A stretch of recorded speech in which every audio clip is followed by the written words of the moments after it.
Welcome to Goldfish on Games and Cover Disc Face Off, where we're celebrating 2 years of disc battling action. And for October of 1993 we have the following magazines: Amiga Format, CU Amiga and The One for Amiga. Fight! Let's start with the format of Amiga, that this month has 3 discs. Well, only because I'm cheating a little and including the subscriber only disc, because it looked quite interesting. And our first demo is for the second Samurai, which is for the starting level of the game. And this is a lovely platformer hack and slash style game, where you can kick, punch and then later cleave your way through various baddies, and even a few mini bosses.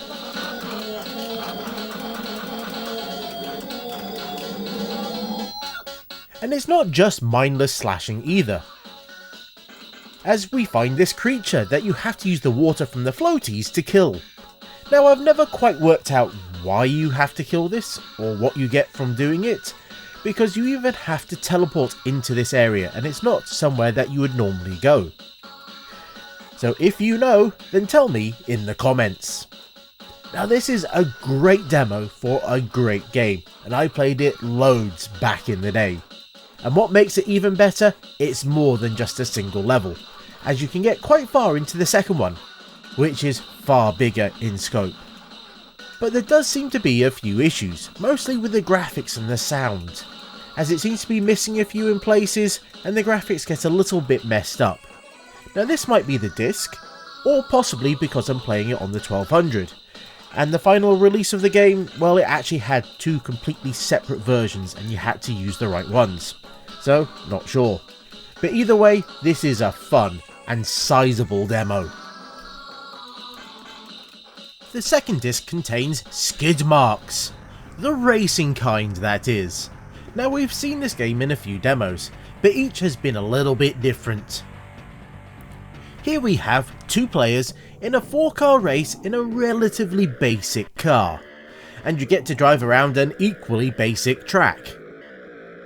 Even then though, I'm a little bit crap at this game, and tend to crash far more often than not. Thankfully, me not being great at it isn't quite the huge setback, as you can just let it play itself.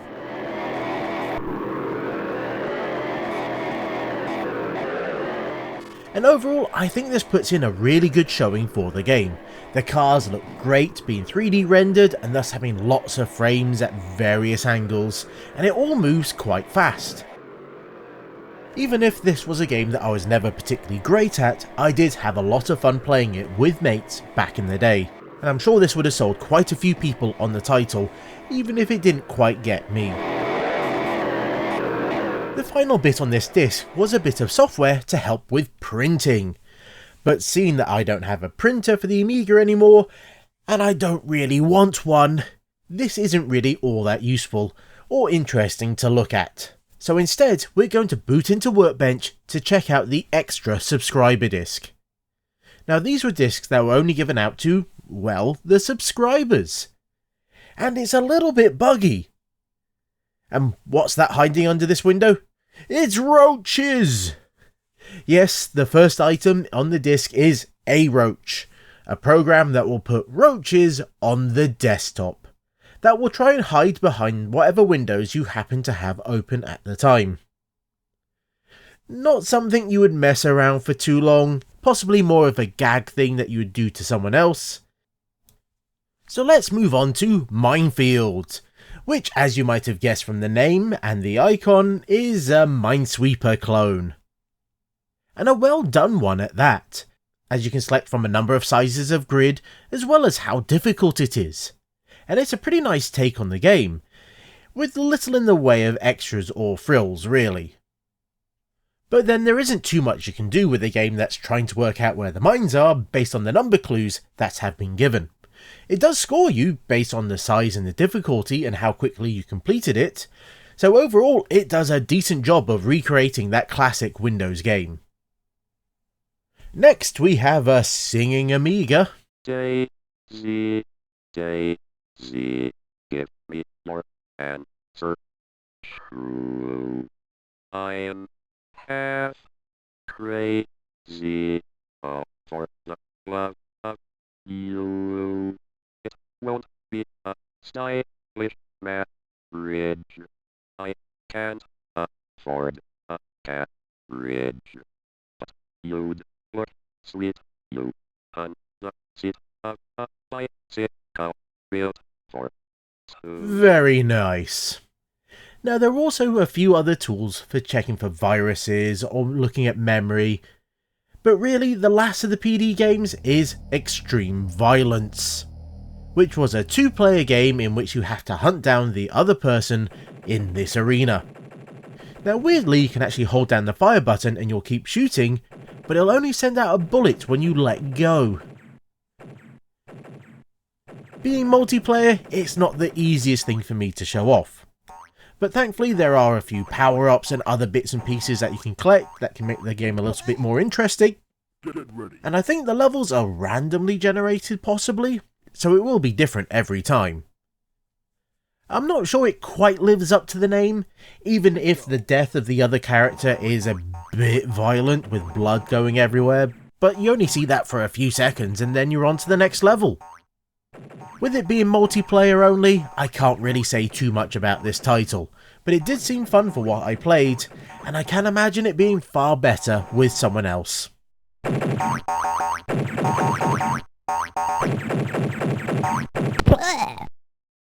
The second magazine is The One for Amiga, that managed to fit 3 games across 2 discs, with the first one being Space Hulk.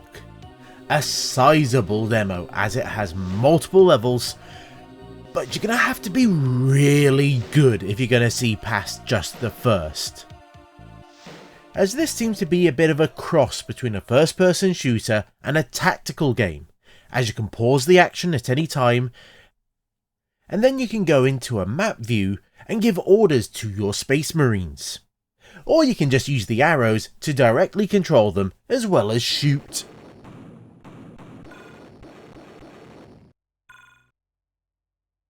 The first mission starts off simple enough, as you have to go collect a scroll, and then you have to shoot a statue, which seems to really piss off the locals, who then come out and attack.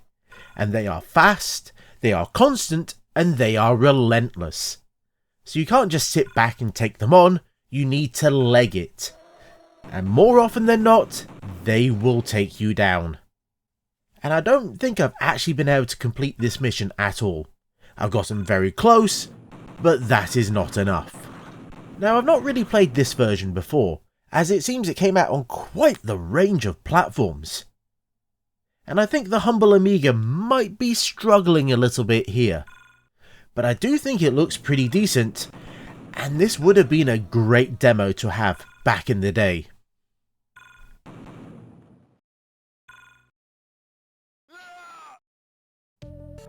The second demo is for the aspiring political party, Alfred Chicken. Now, this is a platformer that feels very Euro platformer at first glance, as there's a lot of gems that's even indicated on the HUD, but those aren't actually the main goal of the game, but instead you have to release all the balloons that you can find tethered. The gems are actually just for extra points.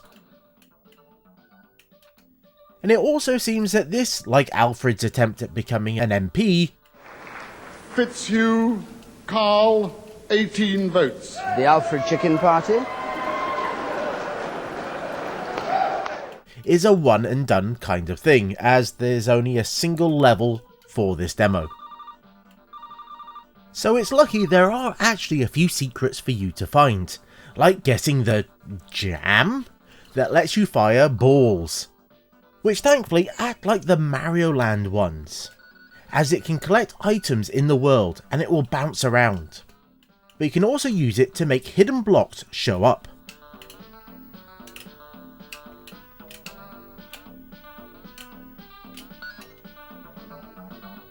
And this will allow you to walk along the top of the screen and then find this extra exit, which will have you racing towards the top of this tower.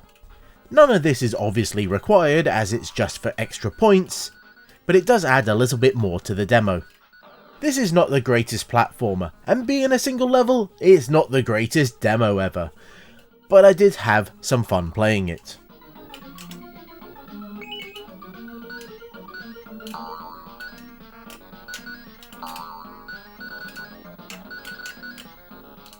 And our final demo for the one is Burning Rubber, a racing game with a bit of a twist.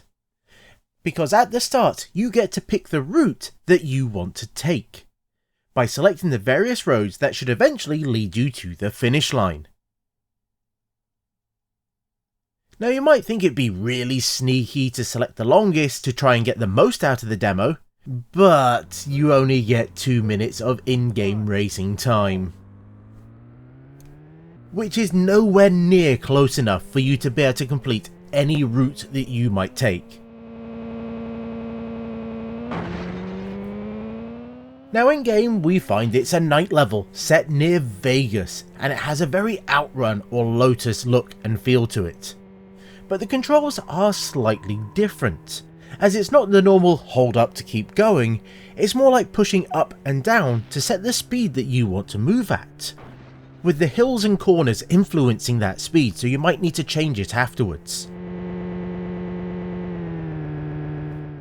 And when you want a bit of extra speed, well, you can use one of the 4 nitro boosts, at which point you'll need to accelerate again to use that boost in power. But you'll have to be quite careful where and when you use this, as the route you picked, well, it might have junctions, which means you have to slow down to make those right angled turns. And depending on the route, you might even be able to miss a turn and just keep going, at which point you are off the plan. And I don't think the sat-nav is smart enough to ask you to turn around where possible. It's an interesting game, and I would like to have seen more of it, as either you drive too fast, crash and then do too much damage to your car and can't continue, or you very quickly run out of time and you don't really get to see all that much of the track. A flawed, if intriguing, demo.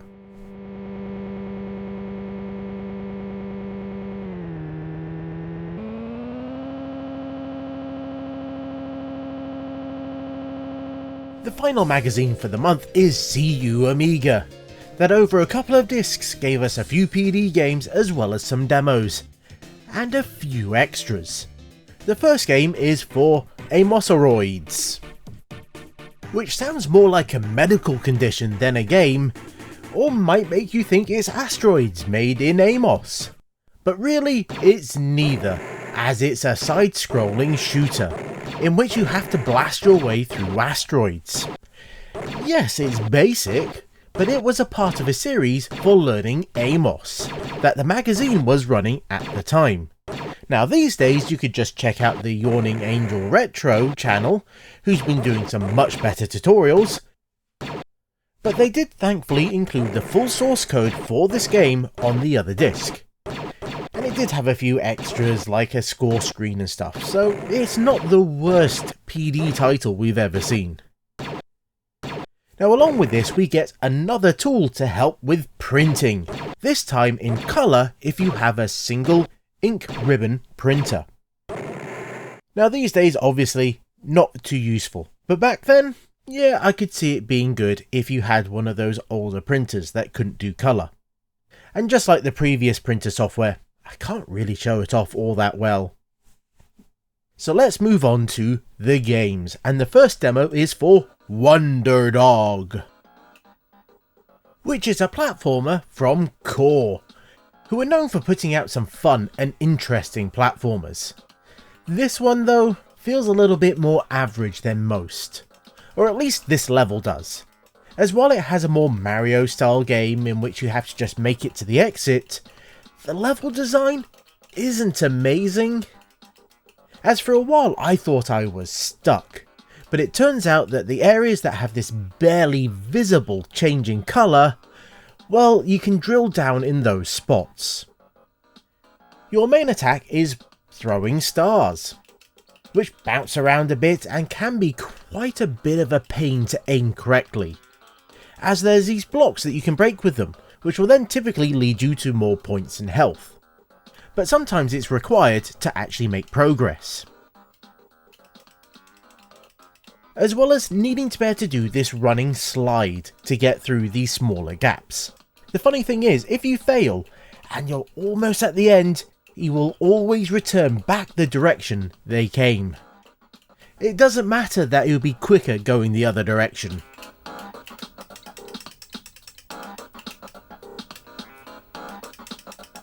So I'm really unsure about this game. In the past, I've tended to be a bit of a fan of Core's games, and showed off a few of them, as they tended to be different and fun. But I didn't get that feeling with this one. Now it's possible that this isn't the best level to show the game off. And if that's the case, well, that's a bit of a failing for a demo.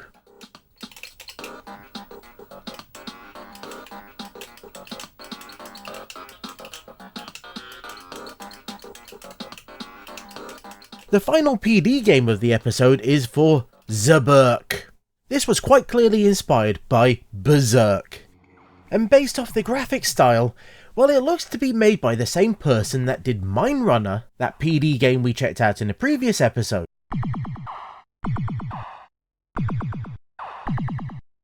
Now the goal in this is to shoot all the robots on the screen and then exit via any of the sides that you can. Now it all starts off quite slow and sedate, but after a few screens things start to pick up, with them shooting back at you, and if you hang around too long, well, Otto will arrive to try and urge you on.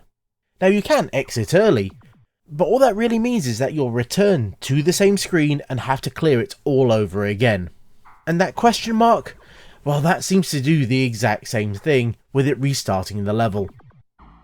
It seems fun enough, but I feel this could be a bit faster. It just feels a little bit too slow for my liking, particularly in the early levels. And those flashing walls, well, they can grate a little bit, can't they? Even if it is a pretty good way of telling you, touch it and you'll die. And that goes for you or the robots as well.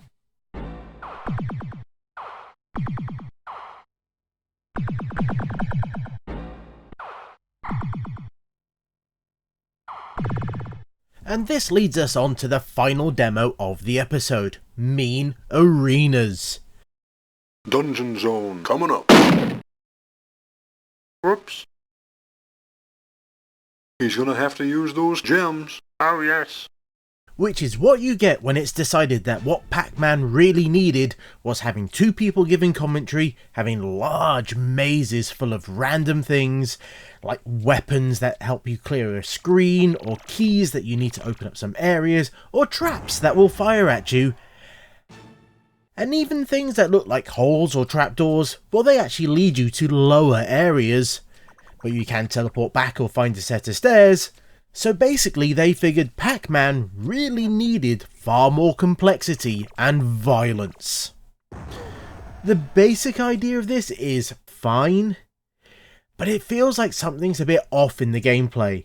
It just feels a bit clunky most of the time. And the commentary, well, it's a little bit more annoying than helpful, or even fun. As the voices, well, they're so badly done, aren't they? So I'm a bit mixed on this one. I think it could be a lot of fun, with work, but I don't think there was much time between this demo and the final game.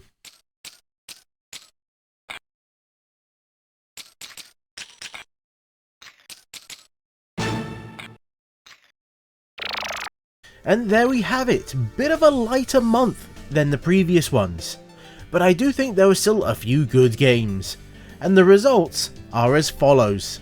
In last place, well, I decided to give it to CU Amiga. Not a bad selection of games, but I really didn't enjoy them as much as others. In second place, I'm gonna say the one for Amiga. Space Hulk was quite the demo, and almost carried it alone, but I think Amiga Format had the best overall demos, and its PD was quite enjoyable as well. And as always, do you think I got it right, or have I made a mistake? Well, let me know in the comments, or you can even come and tell me off in the Discord.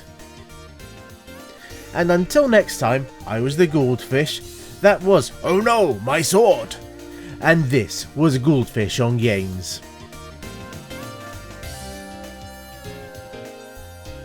Thanks for watching. If you made it this far, I do hope you enjoyed it, and if you did, well, I've done almost 2 years of these videos that you could go check out. Or I've covered quite a few Amiga games as well, so you might enjoy watching those instead.